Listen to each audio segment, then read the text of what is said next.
So we're here, Pip, in Aberdeenshire, in the middle of nowhere really, but this place plays a central role in the society story, and I'm delighted to be back here with you to help to tell that story.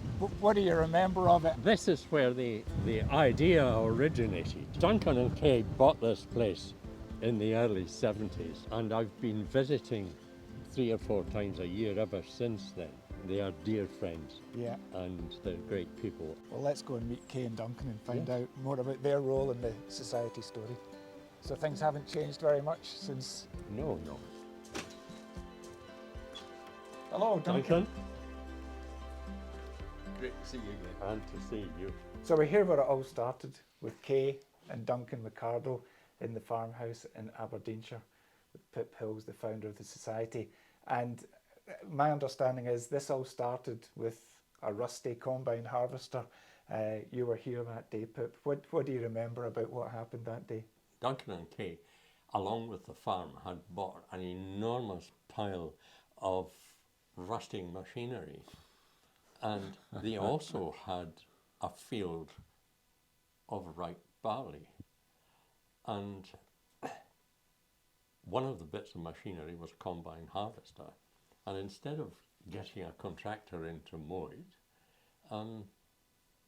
I happened up and we looked at the combine harvester and thought, well, maybe we could get this to go.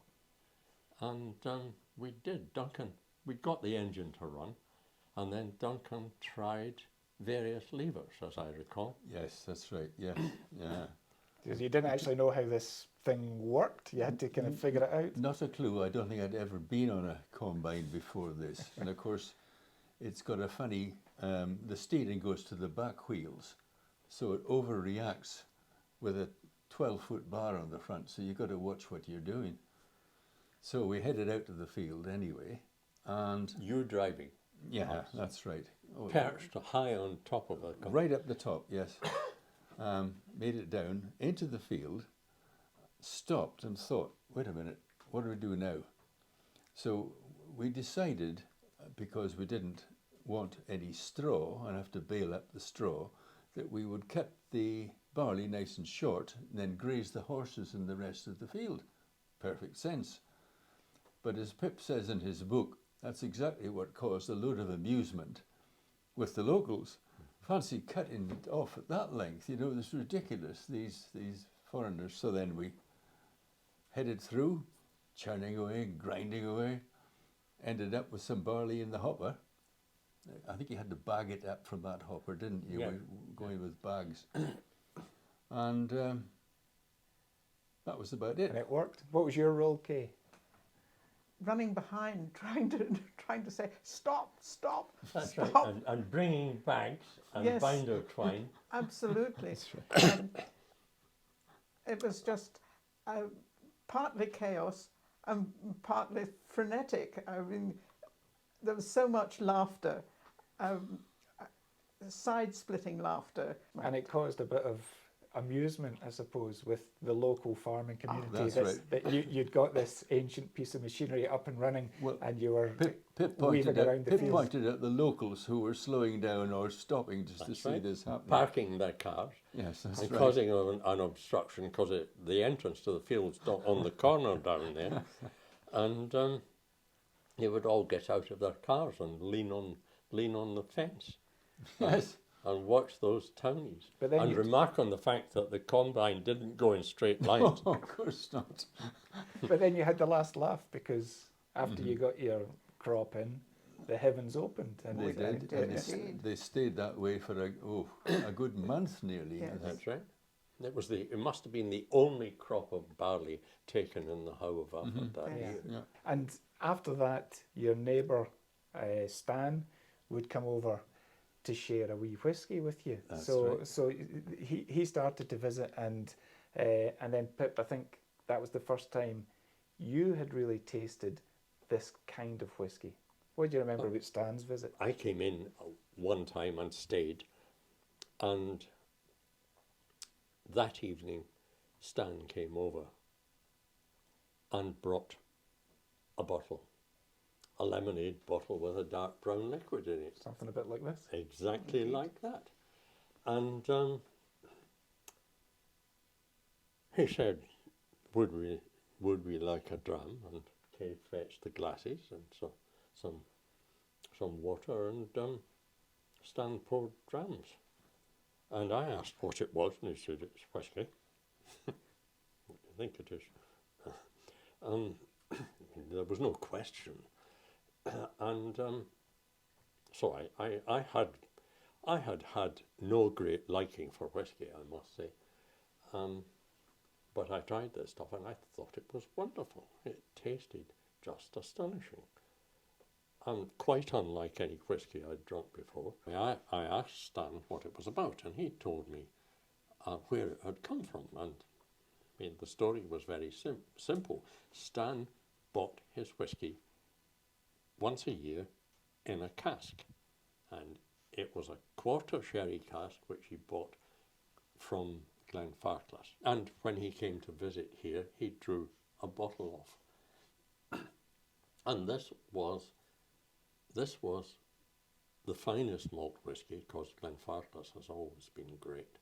And it had been matured in a quarter cask, sherry cask, which of course meant that the smaller the cask, the more rapid the maturation.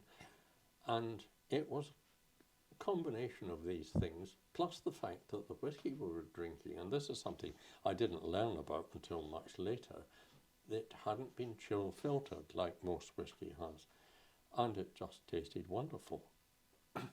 So I went back to Edinburgh full of the joys, and told a few of my chums. So I called a meeting of my pals and said, right guys, here's the deal. We can buy a cask of this stuff. It will cost, duty paid, it will cost £2,500, which, since there were about a dozen of us, I think worked out at about a gallon apiece. And they all said, fine, you get it. We'll provide the cash. So I went up to Glenfarclas in the old Lagonda with a cheque for £2,500, and that was the beginning of it. It sounds like a series of epiphanies, because you were here and it was your first experience of drinking that unchill filtered cask strength whiskey straight from the cask. Yep. And then that kind of struck an idea in your head, but then everyone else that you shared your first cask with back in Edinburgh kind of had the same reaction. This was whiskey that they'd never experienced before. They all thought it was just wonderful. It was its own recommendation. So they told their friends, and the friends told the friends, and the word spread, and I kept getting people phoning me up, and eventually called a meeting of the syndicate and said, look guys, this stuff appears really to be very much better than the whiskey that anyone's used to. It seems to me that there has got to be a market for stuff like this. What do you say that we form a small company, and if it's as good as we think it is, we won't need to advertise it. All we've got to do is put it in bottles, and your friends and the friends of your friends are all going to come and buy the stuff. And that was 1983. So the society is heading into its 40th year in 2023. How does that feel from that moment back here when you first tasted that whiskey, and then your friends in Edinburgh were introduced to it, that, you know, we're here almost 40 years later. The society has more than 35,000 members now around the world. But, you know, it really comes back to this place where if you hadn't been here and experienced that whiskey out of Stan's lemonade bottle, then, you know, we've come a long way. How do you feel about that journey to the point that 40 years on, the society is a global club of whiskey lovers? Well, quite pleased. No question about that. Not totally surprised, because it became obvious quite soon after we'd started the thing that people thought it was just great.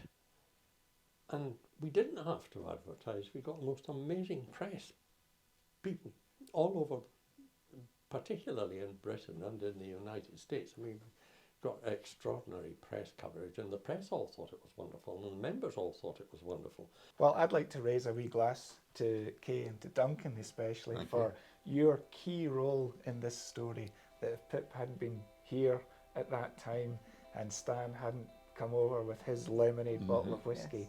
then, you know, the society might never have come Oh, about, that's true. because you might never have had that opportunity. They never have been interested. Yeah. Yes. So we've got a lemonade bottle of our own with Yes. Thank you. with some whiskey from the same distillery that Stan bottled his from. So I'll pour a wee measure, and you can see what you think. What a colour.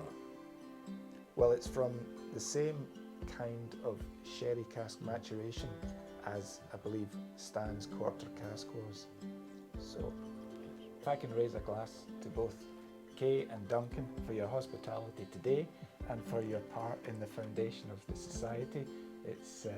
It's great to be here and to hear the story, and of course to Pip for Yes. everything that you've done for the Whisky Society, The founder, aye. the founder, and the To the fact that we're founder. all still here. Right. Here's to Cheers. you. Cheers. Yes. Cheers. Slán sé fá. Slán you. Sanjaba.